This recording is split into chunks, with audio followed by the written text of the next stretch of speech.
Saudara yang terkasih, salah satu kebiasaan kita adalah berbahasa basi. Saudara-saudara ini kepanasan? Itu bagian dari bahasa basi. Sebenarnya bahasa basi itu bermakna positif, yaitu adat, sopan santun, dan tata krama pergaulan. Orang berusaha mengontrol diri supaya perkataan dan perbuatannya tidak menjadi batu sandungan, tidak menyakiti orang lain, dan tidak menyinggung hati orang. Orang yang berbahasa basi sebetulnya adalah pribadi yang mampu mengendalikan diri demi hormat pada sesama dan demi martabat dirinya. Sekalipun ada keinginan yang hendak disampaikan atau dilakukan, demi basa-basi seseorang bisa mengatakan lain. Misalnya, Pak, silahkan makan. Oh, sudah kenyang. Padahal lapar. Bapak Ibu sudah makan? Belum. Ini namanya bukan basa-basi, tidak tahu sopan. Maka demi basa-basi seringkali walaupun kita lapar kita berkata, aduh terima kasih, kenyang.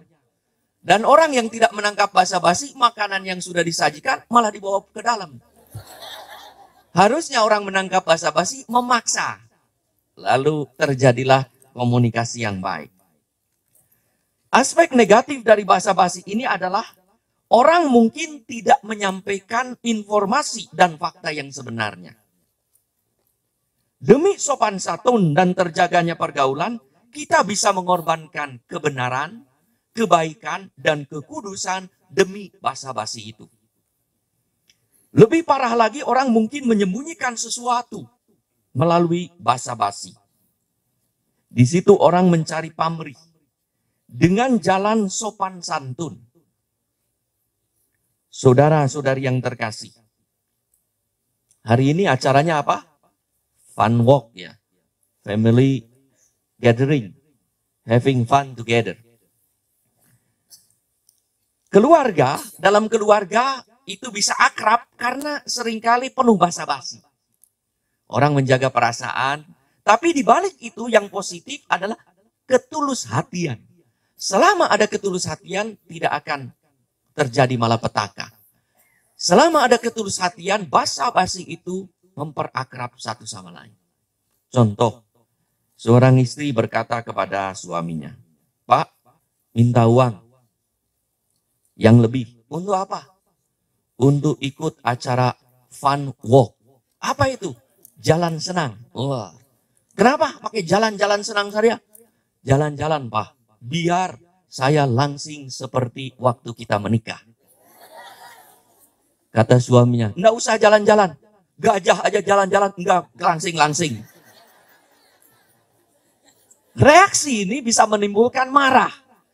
Tapi kalau ada basa-basi dia berkata, biar gajah gadingnya mahal. Selesai kan? Nah, itu suasana dalam keluarga. Tapi bisa menjadi malapetaka ketika tidak ada ketulusan. Ketika tidak ada relasi dekat. Besoknya ibunya hendak ke pasar. Dia bilang, mau kemana, Bu? Mau ke pasar. Mau apa? Titip. Titip apa? Titip buah. Untuk apa buah? Untuk supaya ada toksifikasi ya. Supaya mengeluarkan racun-racun. Ya, biar kelihatan tambah ganteng. Dia bilang enggak usah. Monyet aja tiap hari makan buah. Enggak ganteng-ganteng. Lalu suaminya kan bisa marah. Dia bilang, enggak apa-apa, biar ditaksir sama monyet. Nah, suasana menjadi cair. Basa-basi. Basa-basi, kita lihat dalam pergaulan keluarga. Bisa basa-basi berakibat fatal. Kalau memang ada masalah. Selama tidak ada masalah, basa-basi tidak akan berakibat fatal. Malah mendekatkan satu sama lain. Kisah lain. Seorang anak dengan ibunya berbincang-bincang. Tiba-tiba ibunya berkata, "Nak, kenal Ibu Kartini?" Nggak kenal, Bu. Makanya banyak buku sejarah. Biar kenal. Anak zaman sekarang, Ibu Kartini saja tidak tahu. Banyak baca. Tanya sama anak. "Mah, kenal Lisa tidak?" Siapa Lisa? Makanya sering baca WA Papa. Itu situ ada. Malapetaka bisa terjadi. Karena apa? Ada masalah. Kalau tidak ada masalah, selesai. Saudara-saudari yang terkasih, Yesus menegur orang Farisi yang mau menyombongkan diri seakan-akan merekalah yang paling terhormat dan bermartabat. Mereka menduduki tempat-tempat terhormat seolah tak ada orang lain yang lebih terhormat. Yesus mengkritik orang Farisi karena disposisi batinnya yang merendahkan orang lain dan meninggikan diri bukan dengan perbuatan terhormat, tetapi dengan jabatan sosial.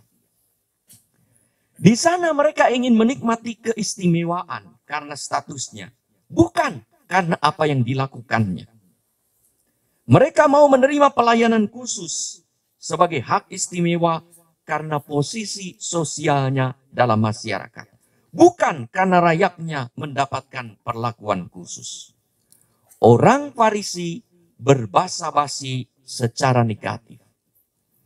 Perkataan dan perbuatannya dibuat sedemikian rupa agar mendapat pamrih, agar mereka dikenal sebagai warga terhormat dan golongan bermartabat.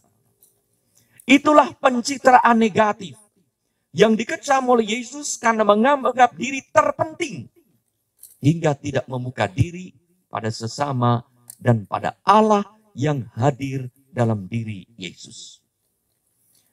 Di samping itu Yesus mengingatkan orang Farisi akan pamrih yang dilakukan sewaktu mereka berbuat baik. Mereka melakukan pekerjaan amal dan pekerjaan kasih demi mendapatkan sesuatu. Itulah basa-basi orang Farisi melalui perbuatan sosial guna memperoleh balasan material yang lebih besar.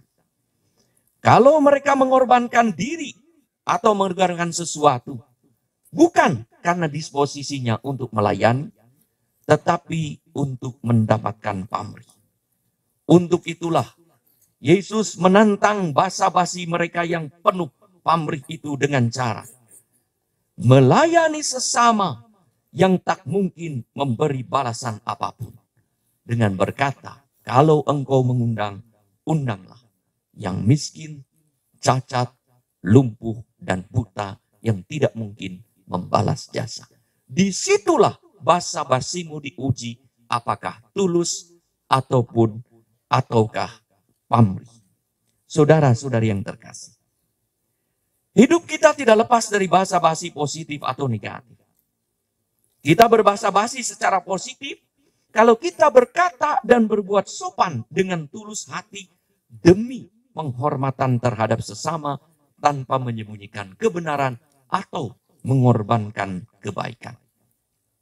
Sebaliknya, kita berbasa-basi secara negatif saat kita berbicara dan bertindak sopan, tetapi di balik kata-kata dan perbuatan itu ada pamrih, mengharapkan sesuatu yang kalau tidak mendapatkannya akan jengkel, kesal, bahkan marah.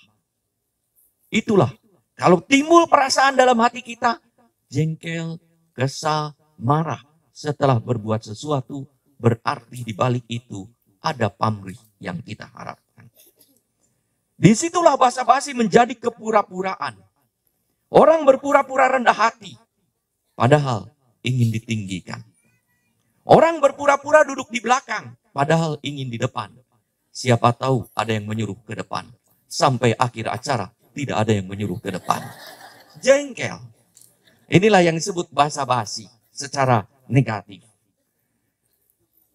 Kita diundang untuk berbasa-basi yang disertai dengan sikap tulus melalui perkataan dan perbuatan yang murah hati dan penuh belas kasih.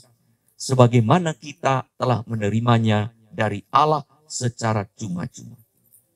Saudara-saudari yang terkasih, kita diajak merendahkan diri di hadapan Tuhan, agar Tuhan makin mempercayakan rahmat-Nya kepada kita untuk dibagikan tanpa pamrih. Semakin besar pangkat dan jabatan seseorang, bacaan pertama mengatakan makin tinggi seseorang, maka diharapkan makin rendah hati orang itu di hadapan Tuhan dan kian tulus di hadapan sesama. Semoga acara family gathering, fun walk ini membuat relasi kita satu sama lain makin dekat dan akrab, makin tulus dan ikhlas satu sama lain, makin membersihkan diri dari ketidakberesan di dalam keluarga, sehingga kita mampu berbahasa basi secara positif tanpa mengorbankan kebaikan, kebenaran, dan kekudusan. Semoga kita makin menjadi orang besar yang rendah hati di hadapan Tuhan dan tulus pada hati di hadapan sesama. Semoga Fun Walk Family Gathering ini menjadi peristiwa rahmat dan berkat bagi keluarga yang menumbuhkan kasih satu sama lain.